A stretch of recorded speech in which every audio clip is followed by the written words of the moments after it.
from Kansas State University. This is Agriculture Today. Eric Atkinson with you.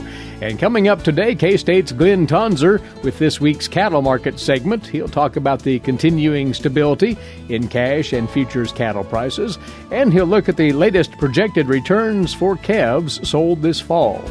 Then K-State's Brian Coffey and Ted Schroeder will talk about their new evaluation of the effectiveness of physical delivery of cattle to settle a live cattle futures contract. This in-depth study illustrated the complexity of physical delivery and compared it to other alternative means of contract settlement. And later, Jeff Wickman with this week's 4-H segment. He'll talk with K-State's Pam Van Horn and Lexie Hayes about upcoming livestock education opportunities for Kansas 4-H youth. Right here on Agriculture Today. Hamburgers, roast, ribs, steak, or whatever you prefer. Beef, it's what's for dinner. Kansas cattle farmers produce 7.5 million head of cattle per year.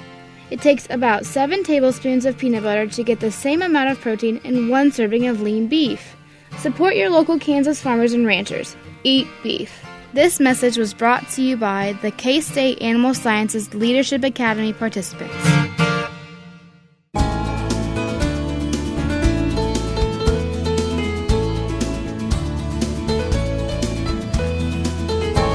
Welcome to another Agriculture Today from the campus of Kansas State University, and opening up the Monday edition, as always, we glance to the cattle markets. Our guest is actually on the road. He is participating in the 2018 American Association of Agricultural Economics Conference in Washington, D.C., and he's been meeting with peers there, talking about topical matters in the cattle markets. Glynn Tonsor, livestock economist, K-State Research and Extension. Before we get into our regular fare, Glynn, just a quick comment from you on some of the main items that you and your associates from around the nation are talking up as you're at that conference. Sure. Yeah, it's a pleasure to be on here. And, ag econ is a very broad arena. Our listeners are probably familiar with K-State, Oklahoma State, Nebraska, Iowa State, kind of those in the middle of the country. But I am at a meeting where there's folks, not just around the country, but actually the world, who work on a lot of things beyond just, livestock economic issues. But 2 main themes that probably are of interest would be there's a lot of work through the profession on, let's just say, issues around trade. What is the net benefit of lowering tariffs? How much more trade do we get when that's the case? What's the impact of added uncertainty on what trade policies are going to be, and so forth? Some of those are specific to the meat and livestock space. Some involve other sectors of ag. So it's interesting to be here listening and learning what others are doing there. It's definitely germane to our audience here today. The second would be there's definitely a growing area of work in what I might call the economic impacts of climate change. And that's a debated topic. Trade is a debated topic. These are controversial issues. Mm-hmm. But, things like, what's the impact of more variable precipitation and temperature on where we produce agricultural products? And again, some of that is specific to livestock. Some of it is, the more row crop arena. And again, I find it interesting to, in some sense, sit back here and engage in those talks, and at times just be a fly on the wall and hopefully improve my human capital on those topics. It should be of no surprise that trade was a prime topic amongst you and your peers while in D.C. there, and obviously no clear resolutions as to where this is all going. But as you and your colleagues talked this up, was there any sense of just how this is truly impacting this tariff situation, the beef cattle sector in particular? Yeah, if I could synthesize, I'm not speaking for everybody else, just, the risk of higher tariffs and the uncertainty that comes with it is constraining what is currently a really good export story, would be kind of the synthesis. And that definitely fits my personal view on it. The other aspect of this would be, what is the impact of that uncertainty on willingness to make long-term investments? So in other words, if we were more comfortable with the trade situation and we thought we were going to have good and favorable access for 10 or 20 years, would we be pulling the trigger on more expansion, more investment, making more proactive investments in existing facilities and so forth? And how much less of that activity are we seeing because of that trade uncertainty? It is definitely something that's getting talked about a lot. You bet. Well, as for the markets this past week, stability seems to be the word here. And in fact, when we look at the cash cattle and futures trading, we see that there was mild improvement this past week. Yeah, at the risk of being proven wrong as soon as we're done visiting, I would call them stable and quiet markets at the moment. That's very dangerous to say. But as you said, the cash trade, when we look at live cattle, it was basically on par with prior week at 110 and change. Really late Friday, there was some unofficial reports of 114, but not enough to make that an official statement. So I'm just going to call the fed cattle trade basically flat from the prior week. On the board, live cattle August contract was up about $2 for the week, and pretty much all that increase was on Friday. We had kind of a parallel move Monday through Thursday last week. When we look at feeder cattle, the Salina, Kansas market, 7 to 7.5 weight class was in the mid 150s, 153, 156, depending on what lot we look at. It's basically flat to $2 higher from the prior week. And then on the board, August feeder cattle contract ended at 152 and 80 cents. It was up about $1.50 for the week. Add to this real quickly, the box beef space was pretty much flat. I think choice was down maybe 50 cents for the week. So fairly calm, at least if you look week over week. There was some gyration within individual days, but if you pause and take a weekly assessment, it was pretty calm. And I've said this before, it's okay to have a boring, calm 2 or 3 week period to kind of let markets get their footing. And in some sense, I think that's what we're going through. Any thoughts as to what the next true market mover will be? Anything on the horizon out there? Well, this is the time where we refine our insights on the feed cost side of things, starting to narrow in on what we think the corn crop will be and so forth. Corn has come up just a little bit since the middle of July. Any kind of shocks, we're about to the point where, we're adding some certainty on how big we think the U.S. corn crop will be. So we still have to watch that. And, of course, if corn jumps up, we tend to see feeder cattle prices get hit if that was the case. So that's worth watching from a, another input cost perspective. The other would be, we're roughly, a month from Labor Day. So over the next, let's say 10 days, 2 weeks, we're going to be monitoring how much proactive purchasing of cattle in alignment of those beef items for the holiday. That'll give us a kind of an updated insight on the domestic demand front. And I am sitting here in D.C., and any day now we might have yet another trade update. So, I can't predict when that's going to happen, but those would be the 3 things that I'd be, quote-unquote, monitoring for the rest of August. All right. Routinely, when we get together, Glynn, we visit about the latest from the beefbasis.com website on calf marketing prospects as we head into the fall, and you have some new numbers to share with us. Yeah, and it remains, what I would deem positive, and the projection would be is for a middle of October, nearly the 17th, sale in Salina of a 5.5 weight steer calf. The Beef Basis tool is projecting a sale of 174. And that corresponds with revenue of $950, which at this point in the herd expansion cycle is well above what most of us would have projected. And I highlight that for a couple of reasons. Is that's still there for those that want to, quote-unquote, lock it in, that are concerned. I believe last week you had Caitlin McCulloch on from LMIC talking about lower volatility in the feeder cattle marketplace than we've had in the last few years. And I note that simply because, some people may not be as concerned about the volatilities they have been in the past couple of years, but this is the time of year where I get increasing inquiries about, should I proactively sell a couple months ahead? And I like providing that price projection for those who are making that decision. So you're saying that this might be something to capitalize on, although, again, if the volatility is a bit less than it used to be, maybe one can be flexible in their marketing plans. Right. There could be some flexibility, as you said there, but one of the positives of less variability is the per dollar coverage goes down as well. Mm-hmm. And without making a 30-minute point out of it, it's no different than the car insurance premium for me and you is different than a 17-year-old for a reason. We represent a different amount of risk to a car insurance company. And if the volatility is coming down, the premium that it takes to cover an animal also goes down, is what we observe. So while volatility is down, the opportunity to, quote-unquote, set a price is also cheaper than it was a couple of years ago. So I'm not here saying everybody should do it, and I definitely think volatility is a little bit lower. I agree with Caitlin's summary from last week. But the cost of getting that protection has also come down. So that's worth noting. For the individuals, that might still be concerned about some of the demand uncertainties I alluded to earlier. Producers visit that Beef Basis website, beefbasis.com, and have a look at the numbers there. They're very instructive for you as you manage your risk on your calves heading into the fall. And your agenda does not lighten up much at all in the coming couple of weeks. Glynn, you have numerous events at which you'll be presenting your latest beef cattle market outlook, starting with one a week from today. That's correct. So I go from living on an airplane to living back in my truck for a little while. So on August 13th, I'll be in Kansas City at the 2018 Extension Outlook Conference. My colleague Dan O'Brien, who our listeners are well aware of, is helping coordinate that. I highlight that here, not because I'm going to be at it, it's not the point, but that's a broader extension event. It covers kind of the whole Midwest extension arena, and it has a heavy ag trade focus. So back to how we started our discussion, the whole ag econ community is concerned and spend a lot of time on, what is the impact of our trade situation. We're going to be talking a lot about that, as you said, a week from today. I will actually quickly point out I'm looking forward to being an attendee back there in Manhattan on Wednesday the 15th. I believe you had Bob Weber on summarizing the K-State Ranching Summit. Mm-hmm. I encourage our listeners that are interested in that to take advantage of that opportunity. I'm quite intrigued by that, and I'm going to be a listener, again, back to my comment on improving my human capital then. And then we have the Risk and Profit Conference Thursday and Friday. It'll be the 16th and 17th. Again, there in Manhattan. On Thursday, there is a series of breakout sessions.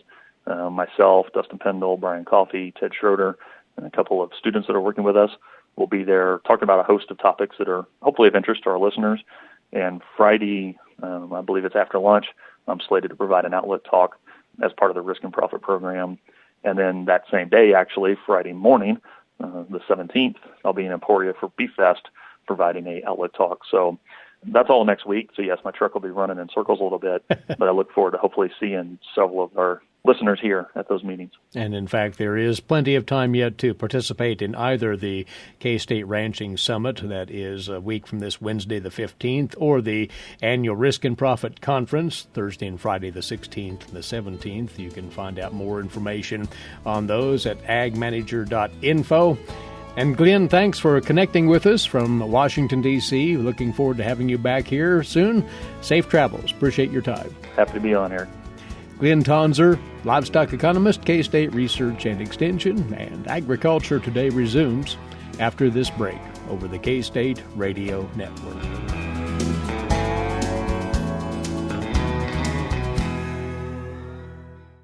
What is radon?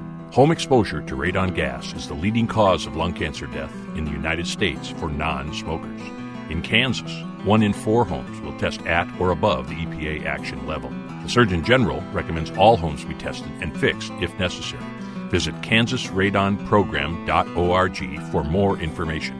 Test, fix, save a life. This message brought to you by the Kansas Radon Program, the Kansas Association of Broadcasters, and this station.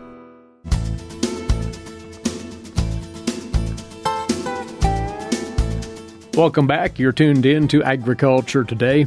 A new study out of the Agricultural Economics Department here at Kansas State University got into an important aspect of risk management in cattle production, specifically the live cattle futures market and how it's utilized by producers to manage that risk. One of the components that's available to producers who enter into live cattle futures contracts, physical delivery of the animals as a settlement for those contracts. And this study was, in effect, an assessment of that mechanism and how effective it is in risk management. Our guests now authored it, Brian Coffey and Ted Schroeder, are agricultural economists at K-State. So, Ted, what led you and Brian to invest quite a bit of time and effort into this particular question of physical delivery of cattle on the live cattle futures contract? Well, Eric, as we've talked about on this show before, cattle price risk is at historically quite high levels and has been for the last couple of years. And it has made it really essential that producers use available tools, and especially tools that will help them mitigate price risk. And the live cattle futures contract, CME contract is the most viable alternative that they have available to use to mitigate that price risk. In order for that contract to work effectively for producers as they use it in a hedging program, there has to be a connectivity between the cash market or the live cattle market out in the country connecting to that futures contract. Ultimately, there is a relationship that needs to be strong so that as that contract matures, the cash market or the live cattle market out in the country and the futures markets will ultimately converge to each other. That's the effectiveness of a hedge relies upon that it doesn't mean they need to equal each other, but they need to effectively go to some basis level that has some predictability to it. If they do not, if basis widens dramatically, for example, now the cattle feeder themselves, if they've hedged, needs to have a mechanism by which they can help force convergence of those markets back together. So the whole issue around delivery against the contract, against a sell position or short position a hedger might have, that option to have delivery is in fact to be able to force that convergence to occur if we widen out. And in this essence, make what might have been an ineffective hedge suddenly more effective by being able to deliver, which will drive those markets back together. And in particular, what Brian and I set out to do here was to delve carefully deep into the delivery component, because it is, in essence, what is going to influence the convergent effectiveness and ultimately the ability to use this market to hedge price risk. So this is a tall task, isn't it, to get one's arms around the impact of the physical delivery mechanism now, Brian? And in that, you talked with a lot of people about it within the industry. That's right. It definitely is a big topic, a lot of different aspects to look at, kind of a couple different approaches. The first was that we did want to talk to people out in the industry, and our approach was basically to look for anybody who had some vested interest in the contract. And so we went out and looked for people who use the contract for short hedging, long hedging. We talked to people who speculate in the contract. We talked to people who had accepted delivery, who had facilitated delivery, basically trying to get all sides of what was going on. And people were very forthcoming, very candid, very happy to give opinions and participate. And so we're thankful to all those people who did that. So that was kind of a first step to get out there and understand what was going on. And then the second was to analyze available data. And one of the big sources there was USDA AMS data, the mandatory price reporting data. Also talking with other groups like CME Group, some specific delivery data and contract information. They were very helpful. And then we also talked to regulatory agencies, the USDA cattle graders that are involved in the physical delivery process, and then CFTC with their oversight of the contract. And so all these groups also very willing, very forthcoming. And so our job was to take the story we got from the industry and the data that we had access to and kind of put those together to give a picture of what's going on. So you had multiple layers of feedback, of information. Now, the report from this research is voluminous, and we can't get into the entirety of what was found out here. But again, it's back to the question of physical delivery as a component of risk management here. What points did you arrive at in assessing that effectiveness? Yeah, I'll share a couple, and then Ted can. I think one of the things that Ted already raised was just the threat or the real possibility of delivery in a contract that's settled by physical delivery is very important. So having the contract specifications and delivery procedures so that it is a viable option, and so anybody that enters into the contract knows, this can happen. So I think that was one of the things that we landed on. Another, kind of big picture is, I think, the delivering or accepting delivery on the live cattle contract is a much more complex and nuanced procedure than even a lot of industry participants realize. And so that was something we were able to document.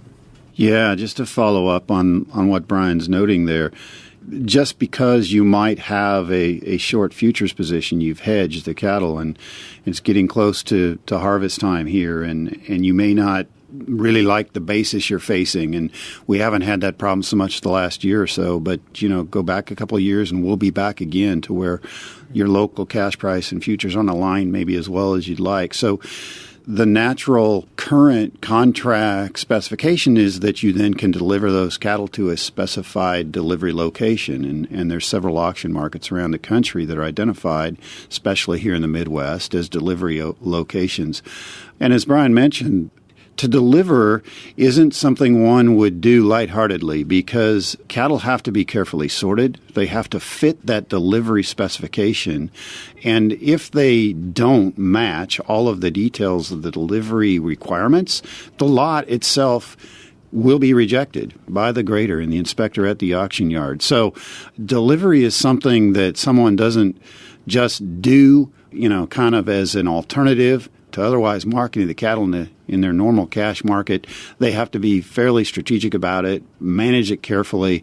That said, those who have gained experience at managing delivery, find that they can do it quite effectively when the time comes and when they need to do that.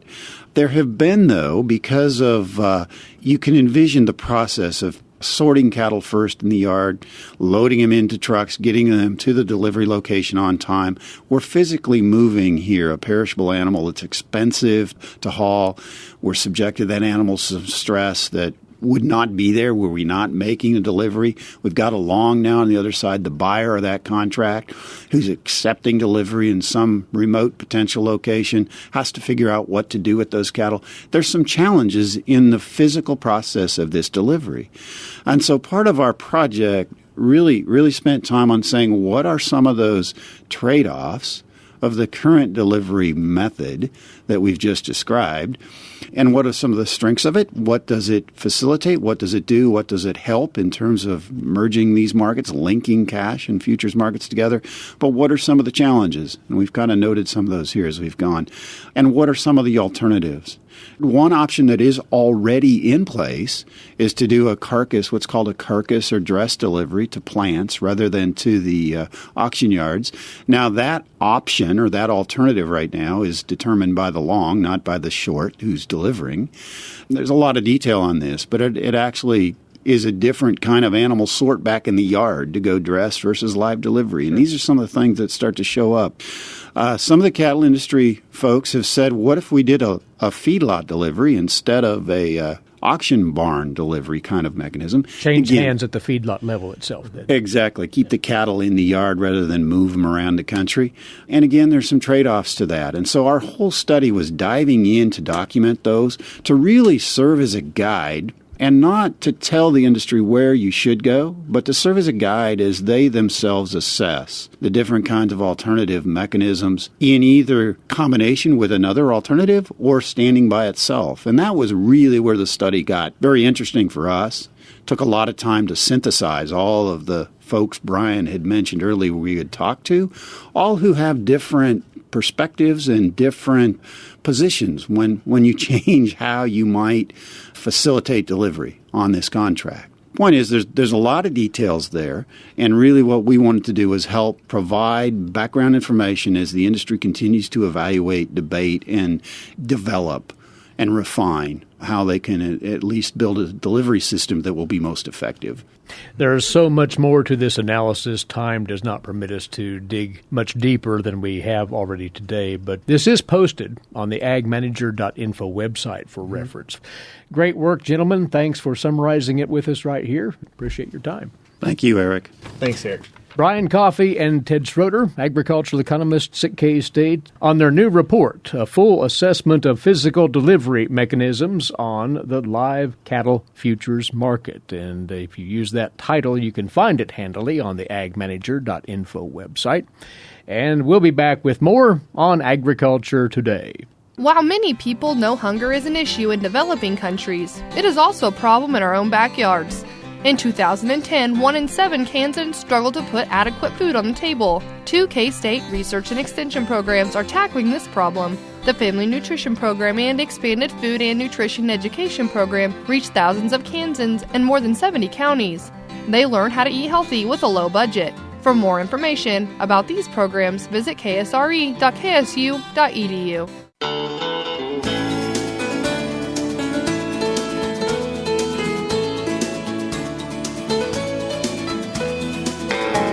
Agriculture Today continues now here on the K-State Radio Network. Eric Atkinson with you on this Monday.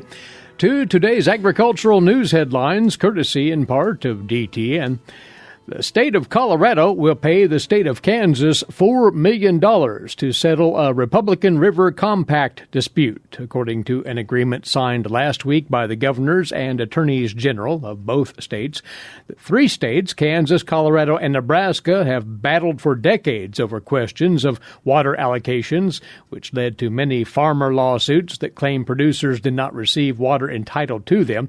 This agreement says Colorado will pay $2 million to resolve any disputes regarding the state's past use of water and for any accounting period ending on or prior to December the 31st of 2013.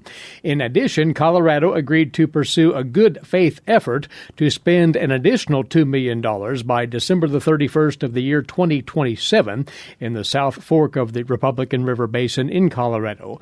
Back in February, Colorado settled with Nebraska on the compact, paying Nebraska $4 million for any violations. As part of this new agreement, Kansas and Colorado agreed to forego new damage claims for any water accounting period ending on or prior to December the 31st of 2013. Kansas also agreed to spend the $2 million it received from Colorado to benefit the South Fork of the Republican River Basin within Kansas to help maintain its compliance with the compact. As part of the agreement, neither state admitted to violating the compact. Their agreement would be scrapped if either state does not fulfill its obligation. Responding to the U.S. push for higher tariffs on Chinese goods, Chinese officials announced on Friday they would impose new tariffs on $60 billion of U.S. products, adding up to more than 5,200 items. This after the Trump administration on Wednesday moved ahead with its proposal to add 25% tariffs on up to $200 billion in imports from China. Without giving specifics on the items involved, China said its new tariffs would range from 5% to 25%. This new announcement comes after there had been initial plans for talks between the two countries, but Chinese officials made it clear in statements from the Ministry of Commerce and Foreign Ministry that the trade battle is escalating. The Trump administration announced its plans for a possible 25% tariff on $200 billion more in imports last week, with hearings scheduled for later this month, ramping those up from the initial plans for 10% tariffs. Chinese officials on Friday did not immediately detail the list of other U.S. products that would face additional tariffs. Most agricultural exports from the U.S., including soybeans, pork, and other exports, have already been hit with tariffs. Soybeans, the largest U.S. ag export to China, valued at $14 billion last year, hit with a 25% tariff in July. Pork products now have a 62% tariff because of multiple retaliatory tariffs going back to April. Both the Trump administration and China's foreign ministry maintain the other countries' tariff actions are illegal. And Commerce Secretary Wilbur Ross cautioned in a Fox Business News interview last week that more pain was ahead on the trade front, continuing to downplay the impact of the potential of the tariffs on Chinese goods. He said that a 25% levy on $200 billion, if it comes to pass, is $50 billion a year, and he noted $50 billion a year is on an $18 trillion economy, a fraction of a percent, he said, noting that it's not something that's going to become, as he put it, cataclysmic. Well, I want to remind you that the first of the 3 Kansas Livestock Association K-State Ranch Management Field Days is set to take place later today in Barber County, enhancing the genetics of a commercial cow herd, removing invasive trees, and improving stock water accessibility among the topics on the agenda for this field day. Near Medicine Lodge, the event will be hosted by CJ and Russell Blue on the Nichols Ranch, which they lease. CJ Blue will share experiences with retaining ownership of calves, collecting sire testing data, and utilizing DNA testing for genetic selection. And Russell Blue will provide insight on the new cattle handling facilities built especially for AI at the ranch headquarters.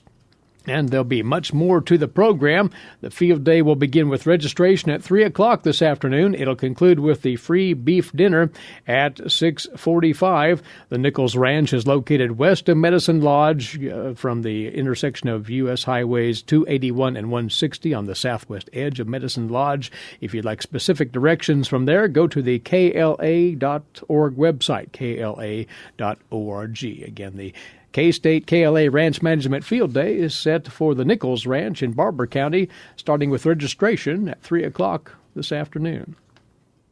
Now, this week's edition of Tree Tales with K-State Forester Ryan Armbruster. Ryan?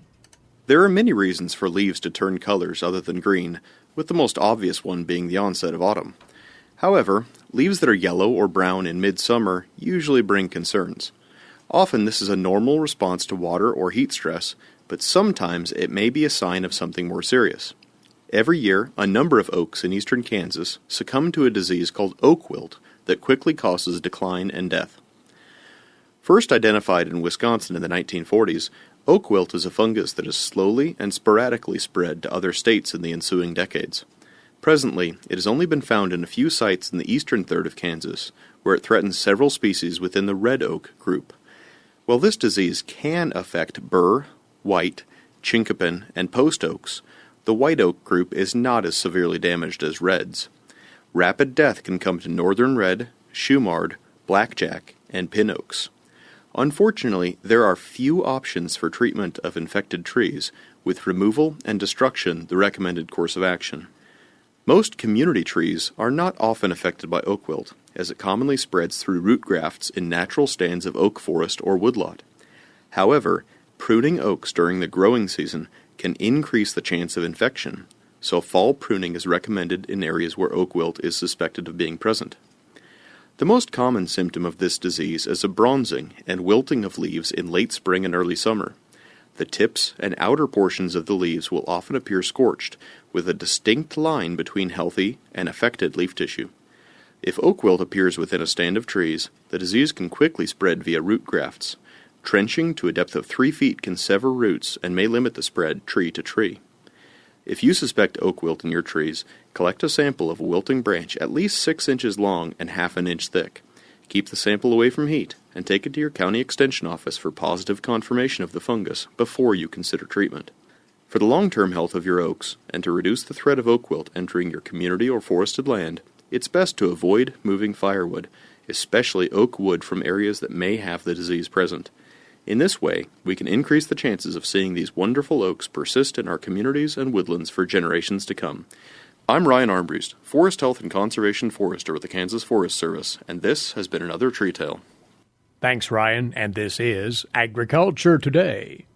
Legal and financial concerns surround the day-to-day management of the agricultural industry. Producers, ag creditors, and USDA agencies rely on Kansas Agricultural Mediation Services. If you've received an adverse decision from the USDA or have an ag credit concern, call today, 800-321-3276, or visit us online, Kansas Agricultural Mediation Services, exploring options, generating solutions.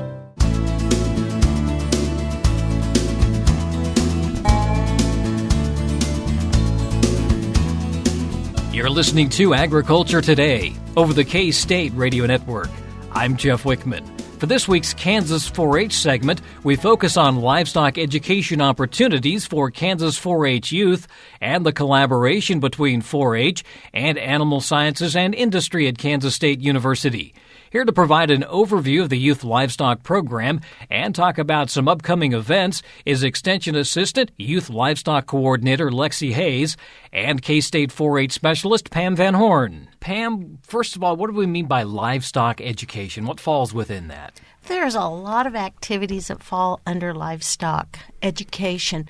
Many times in 4-H, we just think of the county fair and the state fair and showing our animals, but a lot of times we learn about the project, and some of those activities are coming up real quickly, and that is Quiz Bowl, where the young people are asked questions, like a college bowl team of, what's the breed, what's equipment, ideas like that. Then there's Skillathon, where they learn about identifying breeds and equipment again and feed identification. So it just encompasses the whole learning process into a competitive contest. And another thing coming up is the Junior Dairy Show. The Junior Dairy Show is coming up also. That is an area that just focuses on dairy cattle. The show itself is in its 51st or 52nd year, and they will be showing animals there. Plus, they will be doing a quiz bowl and skillathon and judging contest also. And Lexie, I assume that you are responsible as the Youth Livestock Coordinator for handling all of this. Yes, I am. I'm responsible for marketing it as well as planning and organizing and facilitating the contests. Chris Mullinex actually takes care of the livestock judging contests. He and his team do a great job putting a fantastic contest together where the kids put their selection knowledge to work and hopefully learn something before they select next year's projects, since this falls at the end of August, and they'll be thinking about next year's projects already after the county fair. And then Dr. Travis O'Quinn puts together the meat judging contest where they learn about the different meat cuts, identification, how to grade those carcasses. And so a lot of those kids end up actually going into the meat industry or other parts of the livestock industry. So both are great opportunities for them to expand their knowledge beyond their animals and what it truly means to be a producer and part of the livestock industry. And this is something that they start at a young age in 4-H. Yes, absolutely. As the state contest, obviously, they have to be 9 in order to participate, and a lot of the kids are older because these contests are actually our national qualifier to determine what kids are going to represent us at the national contest. But the learning for these start at a very young age. When they first start at 7, a lot of them, that have bucket calves or have gotten a goat for the first time, they already start learning about what they're feeding them, the breed, ideas like that. And a lot of times by the time they're in middle school, they've learned about rate of gain in order to get that animal to weigh what it needs to at the fair. So it really does start when they take that first project. And a lot of kids, especially for the skillathon, we find that they don't realize what they know until they go through it. Sometimes it's a little overwhelming to think about they're going to go to this contest and identify all this stuff, but kids that are actually involved in the operation at home and are involved in the production side usually do really well because, again, they know more than what they think they do just because they're out doing it every day. Sometimes it's just getting the terminology down. Yes, that's exactly right. What other things do we need to know about livestock education? I know that there are so many things coming up. Do they kind of have to pick and choose, or can they do it all? It really is up to them and where their interest lies. For sweepstakes, a lot of counties and districts have a local event to determine what kids go, and sometimes all the kids from that district can come. And when it comes to the state fair, it really depends on where those interests lie and if they're ready to go to the next level. Same thing for KJLS. And KJLS actually has, in addition to the education that happens, getting those animals ready in the show ring, they have something that's called the Lead Challenge. That's an outside-the-ring educational contest that it's similar to the things we do at sweepstakes, but they also cover contemporary issues as well that are impacting the industry. They're also learning how to transport these animals and how to get them familiar in unfamiliar surroundings? Yes, absolutely. And again, that starts at home, getting them out and working with them every day, which all of these kids do. They're working hard to get those projects ready and caring for them, as well as taking them to different events. And the other part they're learning about is biosecurity, because once they take those animals away from home and sometimes bring them back, that's an important lesson they're learning at a very young age, and that's going to carry throughout their lifetime about thinking about that aspect of being involved in livestock. Is this kind of a coordinated effort between animal sciences and 4-H, how this program works? Yes, absolutely. It's a true partnership that we work together to develop activities that we think the kids need and would enjoy to just expand their knowledge and their project areas. So I would say that it's a true partnership between the two departments. And you're kind of working for both departments? Yes, I'm housed in animal science, but we work as great partners with the state 4-H office. And you're involved with this as well, Pam? Yes, I am. I attend these events and support the animal science department in what they do. So it is a true partnership, as Lexie had said. If somebody wants to find out more information, and especially what's coming up, where can they find all of that information? They can check with their local extension office or look on the website, 4-H website, and the animal science website, because the information is there. That's K-State 4-H specialist Pam Van Horn. To learn more about Kansas 4-H livestock projects or look at upcoming livestock events, visit kansas4h.org. You can also find information on the Kansas State University Animal Sciences and Industry website, www.asi.k-state.edu, asi.k-state.edu.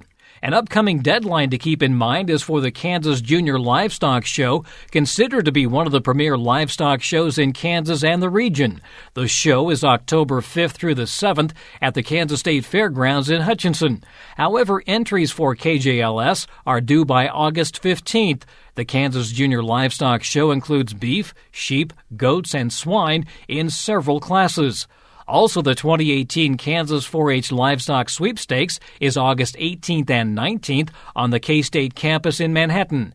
This event includes the State 4-H Livestock Judging Contest, Meat Judging Contest, Livestock Skillathon, and Livestock Quiz Bowl. The members who will represent Kansas at the National 4-H Contest for each of these contests will be selected during the Livestock Sweepstakes weekend. And that'll do it for this edition of Agriculture Today. To listen to Agriculture Today anytime, visit agtoday.net, where you can listen on demand and find links to subscribe via Apple Podcasts, Google Play, and Stitcher Radio.